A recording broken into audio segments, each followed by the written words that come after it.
Mesdames et messieurs, les représentants des collectivités des Antilles, soyez bienvenus, en particulier ceux qui viennent de loin. Monsieur le président du conseil exécutif de la Martinique, que je salue bien entendu tout spécialement. Mesdames et messieurs les parlementaires, mesdames et messieurs les élus, chers collègues du corps préfectoral, mesdames et messieurs les chefs de service, je voudrais aussi saluer les représentants de la société civile à divers titres, parce que un certain nombre d'associations avaient souhaité pouvoir participer pour entendre directement les travaux, et je crois que c'était important pour bien montrer que nous avons aussi un message de partage et de transparence dans les travaux sur ce problème ô combien épineux. Permettez-moi, au nom du gouvernement, bien sûr d'Annick Girardin, la ministre des Outre-mer, mais également de tous les ministères qui sont intéressés, de saluer ce qu'on peut qualifier d'union sacrée, derrière les différentes personnes qui se sont exprimées. Il y a à l'évidence une volonté commune de regarder le problème en face et d'y apporter des réponses concrètes. 90 000 tonnes. 90 000 tonnes, c'est le volume de sargasses qui ont été ramassés sur l'ensemble de la zone de défense Antilles depuis le début de l'année 2018. Ce chiffre lui-même est un peu sidérant, il est massif, un certain nombre d'entre vous l'ont souligné. Les moyens budgétaires qui ont été engagés pour ce qui concerne l'État, et vous avez à juste titre rappelé ceux des collectivités, mesdames et messieurs. Pour l'État, je fais le point avec mon collègue de Guadeloupe. En Martinique, c'est près de 4 millions d'euros pour le seul ramassage, auquel il convient d'ajouter 1 million d'euros pour les chantiers d'insertion que nous avons d'ailleurs en partage avec la collectivité de Martinique. Le collègue de Guadeloupe me disait qu'également il tangente les 4 millions d'euros. Ce sont des sommes qui sont quand même, convenons-en, très importante pour le simple ramassage, simplement pour le ramassage. C'est dire qu'il faut traiter le problème au fond.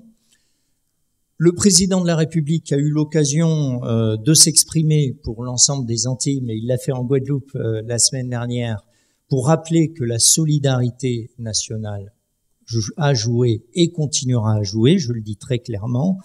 Ces sommes sont importantes, mais elles continueront à être investies dans la mesure où le phénomène est toujours là. Mais bien évidemment, donc il a eu l'occasion notamment de rappeler l'engagement de l'État pour aider les communes, aider les collectivités à s'équiper en équipement de ramassage, 5 millions d'euros qui seront mis sur la table, qui peuvent en appeler sans doute au moins autant, soit par les fonds européens, soit avec la participation des collectivités. La solidarité nationale joue également, vous l'avez indiqué, je ne vais pas développer davantage, en matière sanitaire, et tout ceci est parfaitement normal. Cette solidarité nationale, monsieur l'ambassadeur, elle s'exerce déjà en matière internationale à travers l'initiative Caraïbes qui a été lancée le 12 décembre et qui, quelque part, nous réunit aujourd'hui. C'est tout simplement la reconnaissance que nos îles et la France ne peuvent pas seules régler le sujet. Il y a une démarche commune à avoir envers les pays supposés émetteurs, pas pour les condamner, mais pour que tous ensemble, nous parvenions à bien cerner les causes de ces proliférations. On parle d'agriculture intensive, on parle de déforestation, on parle de l'Amazone, on parle du golfe de Guinée. Nous ne serons crédibles que si nous avons une démarche commune avec les autres pays de la zone Caraïbe. Et c'est d'ailleurs le sens du déplacement qu'a fait le président de la République, puisque avant de venir dans les Antilles, il était passé à New York à l'Assemblée générale de l'ONU et il avait eu l'occasion de pousser ce dossier ô combien important. Et puis évidemment, et c'est le sens aussi de ce séminaire, nous avons à échanger avec nos voisins. Il suffit évidemment de regarder autour de nous pour voir que les solutions les plus inventives sont dégagées. Et donc l'intérêt, c'est d'échanger avec nos voisins pour définir la meilleure gouvernance, les meilleures méthodes de ramassage, les meilleures méthodes de protection de la population. Pour ce qui concerne l'État, le président de la République a fixé un objectif qui, je crois, doit être martelé. Le ramassage en 48 heures, c'est important parce que c'est le moyen le plus efficace pour protéger la population, puisque en deçà de 48 heures, il n'y a pas d'émission, vous le savez, de gaz, donc il n'y a pas de danger pour la population. À nous d'y répondre. Je pense que nous avons désormais tous les moyens pour le faire. Ça n'est pas suffisant. Il faut aller aux causes du phénomène, mais c'est un objectif très clair qui a été fixé par le président, et tout sera fait évidemment pour décliner sur le terrain avec les communes, avec les collectivités, les voies et moyens pour y parvenir. Pour terminer, un dernier point, et je reviens à ce que je disais en début d'intervention.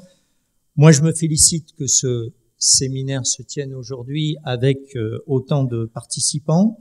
C'était un engagement fort qu'avait pris la ministre des Outre-mer au mois d'avril dernier. Je parle sous le contrôle des parlementaires. Les parlementaires s'étaient fait l'écho et les présidents de collectivités s'étaient fait l'écho lors d'une réunion au ministère des Outre-mer d'une attente des populations pour développer l'approche régionale sur ce sujet. C'est un engagement qui a été tenu. Bien évidemment, c'est une étape. Je pense que votre mission permettra d'en cranter, comme on dit, d'autres, monsieur le sénateur. Mais c'est une étape qui est extrêmement importante et qui montre que tous ensemble, nous formulons aujourd'hui une réponse globale à ce problème des sargasses. Et c'est ce que les ateliers que vous avez prévus et mis en place, monsieur l'ambassadeur, vont maintenant nous démontrer. Bon travail à tous. Je vous remercie.